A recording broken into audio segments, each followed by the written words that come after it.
You are listening to CEO Perspectives, a podcast by the Conference Board.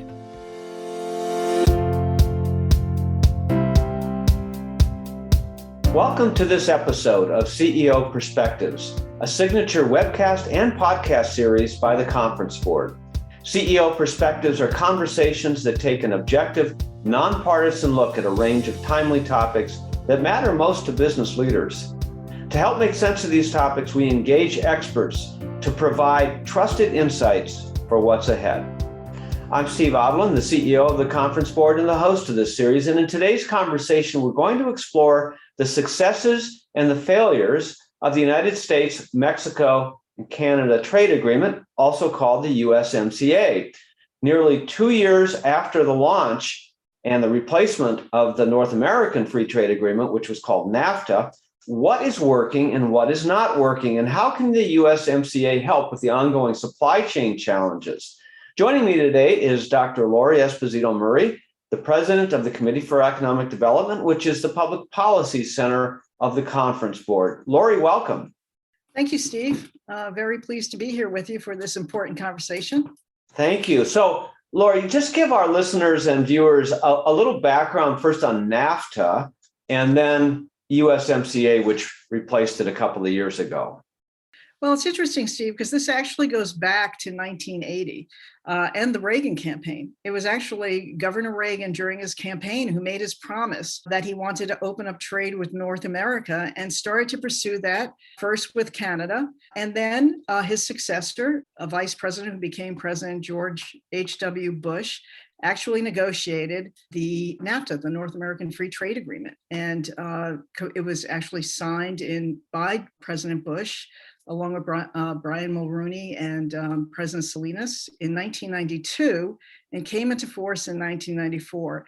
Steve, it's important to step back. And one of the most important things about this agreement is that it's precedent setting. And remember where we were in the world. The Soviet Union had collapsed. It is now coming into force in 1994. And both President Reagan and President Bush recognizing where the global economy was going, particularly after Gorbachev came into power, that there was going to be more openness. This was a precedent-setting agreement at the creation of globalization and trade.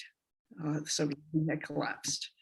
Yeah, and it stood for a long time, and it did a lot of great things. It lowered trade barriers and encouraged trade within North America, but it dated over time. I mean, things changed. The internet really took off during after that period of time and so forth, and so it needed to be modernized, right? Right, and what happened was that the economies also started changing, and the economic pressure started changing. You have the rise of China, you have the financial crisis. So the U.S. domestic economy and trade also, are going through dramatic changes.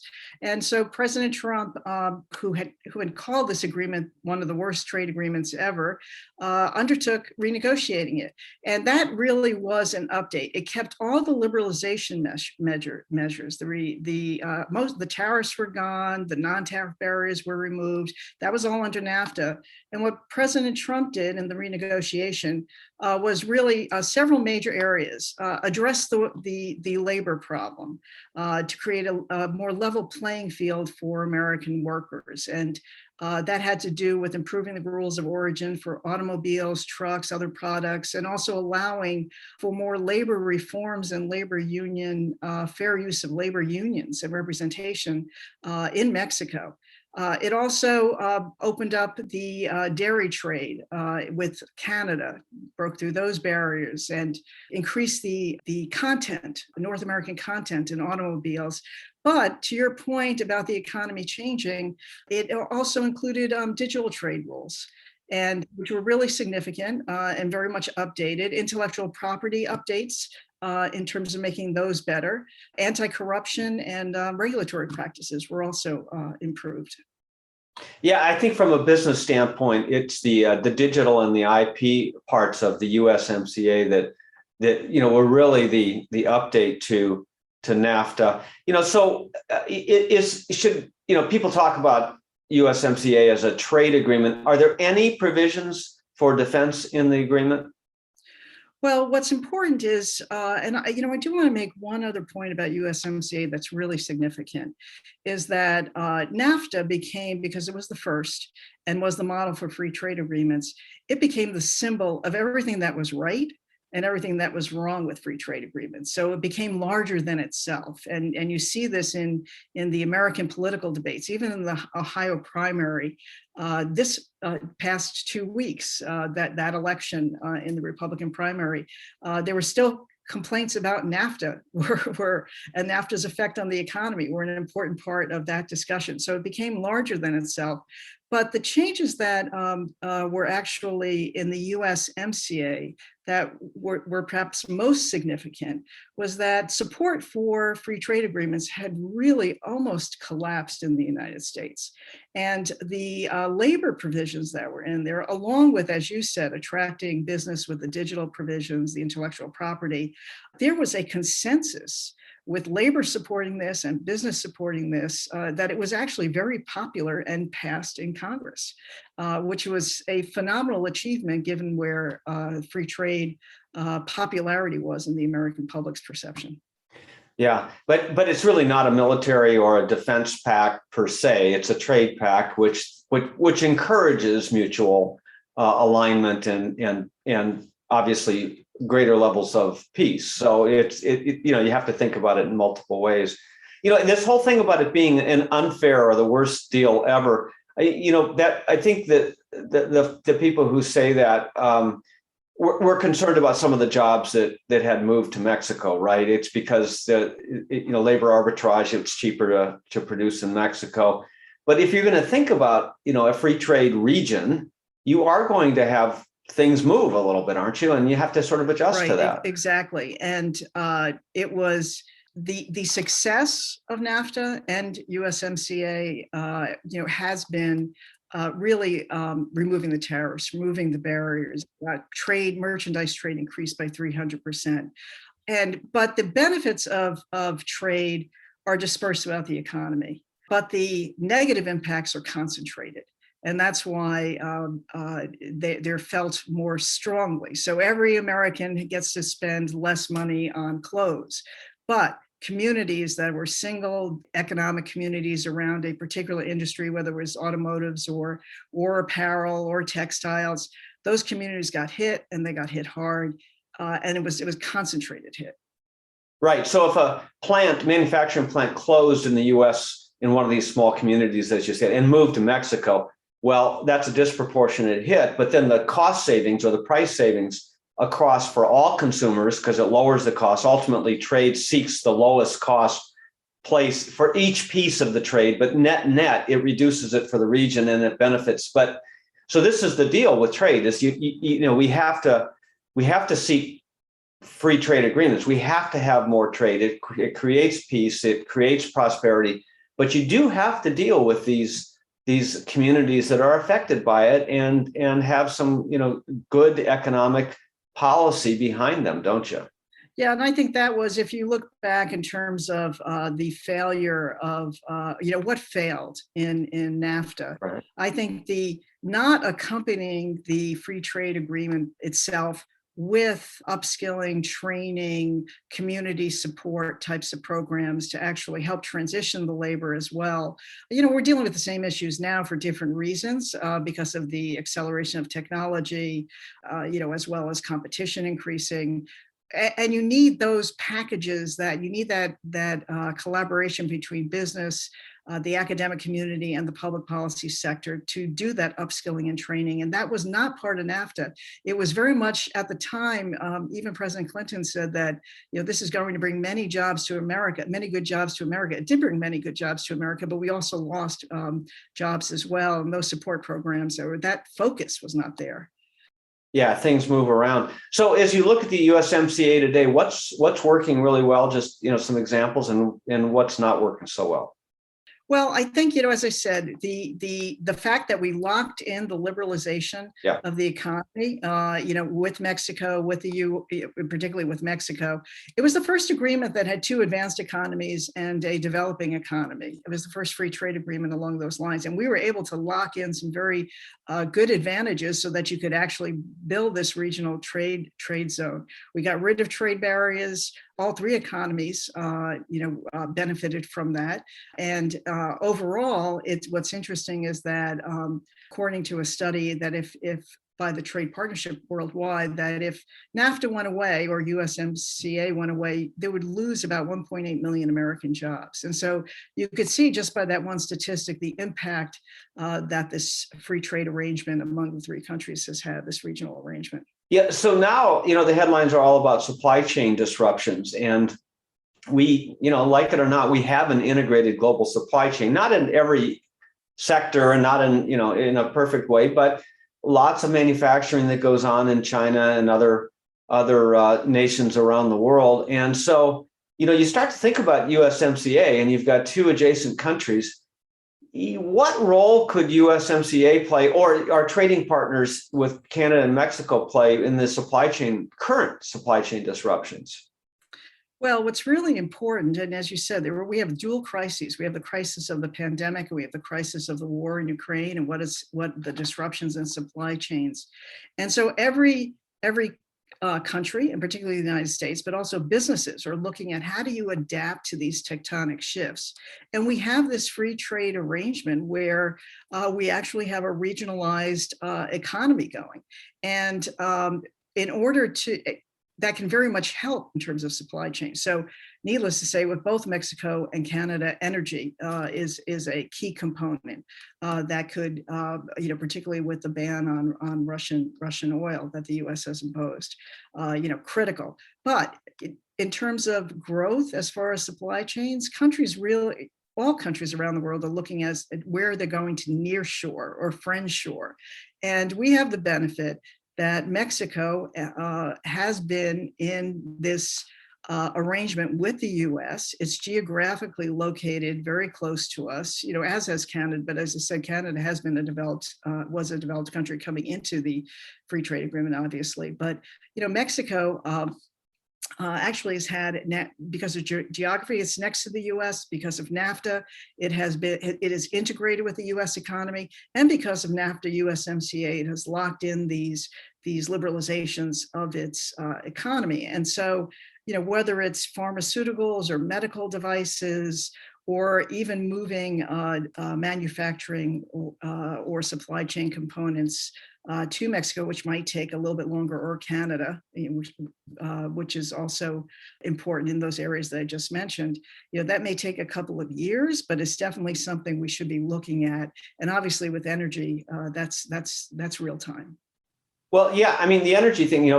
Both Canada and Mexico have oil, which is one form of energy, but they also have geothermal and hydro and other forms of energy. It seems like there's a lot of room for more energy integration, particularly with contiguous borders. And, with the price of shipping today, it just seems like it would be sure a lot cheaper, even if you were shipping by boat, to ship it between these three countries that are right here rather than shipping it all the way around the world. So, but, you can't just snap your finger and relocate plants and all of that. But it just seems like we should be thinking more about this hemisphere a little bit more and leveraging the agreement. I think you're absolutely on point, Steve. And I think that is really where our focus ought to be, as well as it's, obviously in Canada and Mexico's interests as well. The problem, what's interesting on the energy side, is that it's not a supply problem, as you said. It's not a supply problem. Canada has more than enough oil to provide to help fill the gap that's happening, which is it's a small gap, but it's still 8% of our oil came from Russia. Canada has the supplies. The problem is actually getting it here. And so we have the option of rail or pipelines. The pipeline capacity is full. Rail is expensive, but compared to it coming from other places, not as expensive. but nonetheless expensive. And so, we really need to start reevaluating what energy security really means, whether we should be considering increasing our pipeline capacity. And of course, with Mexico, it's a little bit different situation because of the actually controls or over the energy economy in Mexico in terms of foreign investment. Right. So we've talked about the history of the USMCA, some of the pros and cons, and how it can be leveraged to deal with current global supply chain challenges. Next, we're going to talk about what goes, beyond USMCA and what are some of the tensions on the border. We're going to take a short break and we'll be right back. As war rages in Ukraine, the Conference Board is closely monitoring the situation and producing timely and relevant content on a daily basis that will help the business community navigate this global geopolitical unrest. What will the impact be on oil prices, food prices, our supply chain, and what about cybersecurity? How will this conflict impact the way your organization does business around the world, and how will you communicate this crisis to customers and employees? We're gathering the very latest content on our website. Just head to conference-board.org and find trusted insights to help you and your team lead with confidence.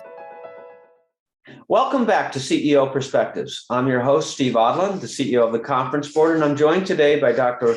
Laurie Esposito Murray, the president of the Committee for Economic Development, which is the public policy center of the Conference Board. So, Laurie, if we did what you were just talking about before the break and integrated our energy supplies, and intertwine them a little bit more between Canada, United States, and Mexico, could the three countries be energy independent? Steve, I think that is more than just a possibility. I think it's a probability. Already Canada and Mexico are the number one, number two suppliers of oil to the United States. It's really important in terms of the energy sector, really important to us. As I said, it's not a supply problem. It's a question of just making sure we can get the actual transportation, the capacity taken care of. And of course, with Mexico, it's a little bit different situation in terms of liberalization of the economy. But in any case, it is a probability that this could happen. And it is in the three countries' interests to do this. And I think we'll probably see our policies, or we should be seeing our policies moving in that direction. Yeah. Now, then you have the electric grid, and I know that there are, some cross-border components to the grid, but if you start thinking about it, with hydro up north and the ability for renewables, wind and solar, in the sun-drenched areas of Mexico, it just seems like we have an ability here to kind of link the grids and think of it as, one major grid. Is that, now there are defense issues with that, I understand, but is that out of the question? Steve, that's not out of the question at all. In fact, it's very much in the, again, in the zone of a probability, possibility. It's a little bit more difficult because of than I would say on the energy side, but we already have a highly integrated electricity grid with Canada. That it provides a lot of electricity already to the Northeast. That's already in place. The Mexican electricity market was actually opened up in 2014. And today we have large scale volumes of electricity flowing back and forth across the border.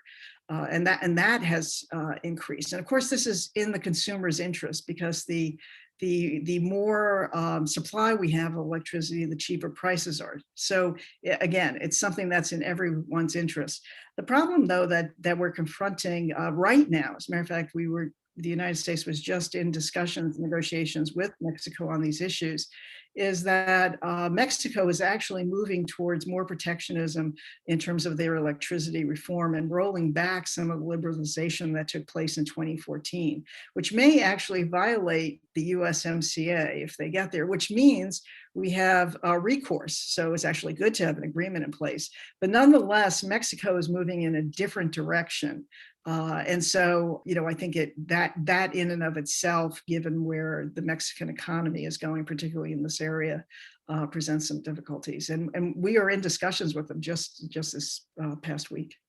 Yeah, so there are some risks, but there's great renewables north and south of the United States, but there's also oil and natural gas, and the pipelines have been problematic. Everybody knows about the Keystone XL pipeline, but if you produced the electricity near to where you're extracting the oil or the natural gas, you wouldn't need the pipeline. You would just need the power lines, and so an integrated grid may be just a way around having to deal with shipping the raw materials. So something to consider. Should the USMCA be expanded? I mean, this is obviously proven to be pretty successful. The demagoguery set aside and the politics set aside, it has raised the well-being of people after you get through the adjustments in all three countries. Should we, you've got a lot of migrants coming in from Central America. Should we be thinking about adding nations? Steve, that is definitely should be on, again, our policy agenda. We already have free trade agreements with a number of Latin American countries: Chile, Colombia, Costa Rica, Central American countries, El Salvador, Guatemala, Honduras. There are a number of Latin, South American and Central American countries that we already have free trade agreements with. And so expanding NAFTA, all these negotiations are difficult, but it's not, we have the groundwork. We have free trade agreements there, and this would be expanding the free trade agreement. So part of traditionally, I would say, in terms of US foreign policy, is that we have always had a tendency to look east and west and not pay as much attention to our southern border countries as we should. And it's interesting because I think that's changing only because our economic competitor, China in particular, is paying a lot of attention to South America. And so, this is an area that not only will be economically beneficial, but I also think for national security reasons, it's in our interests to help to work with those countries to help both our economies, all of our economies, grow and prosper along market economic principles. And you have a lot of issues at the southern border, the U.S.-Mexico border, a lot of it due to Guatemalan and Salvadoran migrants who are seeking a better life coming across it. But, if we actually, incorporated those nations as part of the free trade agreement, you would think that jobs could be located there, the standard of living could be located there, and that would be helpful for the cost of goods for U.S. Consumers, but also it might ease some of the issues at the border. Right. And I would caution, though, that was part of the hope of NAFTA and became one of the disappointments in terms of whether the agreement was actually able to produce that. But needless to say, you can't ignore the connection between an economy that works at home and people wanting to stay there and live and prosper in their home countries. So what should Mexico be doing differently? Because you're right, that was it's still a source of tension that Mexico's allowing these migrants to come across their country. And part of NAFTA was to try to get to, more consistent policies. What do you think Mexico should be doing different to ease this situation? Well, what's interesting is that I think in terms of US-Mexican policy, I think we need to focus more on the economic issues. We spend so much time on the border issues as opposed to spending time with Mexico working on the economic issues. And as I said, there are a couple of critical areas now where Mexico seems to be backtracking on some of, or at least looking like they're going to be backtracking on some of the liberalizations that they have put in place in terms of their economy. But I would also say, and this is so important, Steve, is that this is a moment of opportunity for Mexico. You have businesses, global businesses, and these are not just US-based businesses, trying to figure out what to do about China and their business in China. And so they are looking to other Asia countries and they're looking to Mexico. The reason why Mexico doesn't get an automatic, yes, let's move to Mexico, it's totally teed up to, because as I said, they've been integrated into the US economy. You would think it would be the number one spot to go. But it has to do with, as I said, this rollback in their economic policies. But even more importantly, I think it's the anti-corruption and the drug cartels, the problems there on those three issues.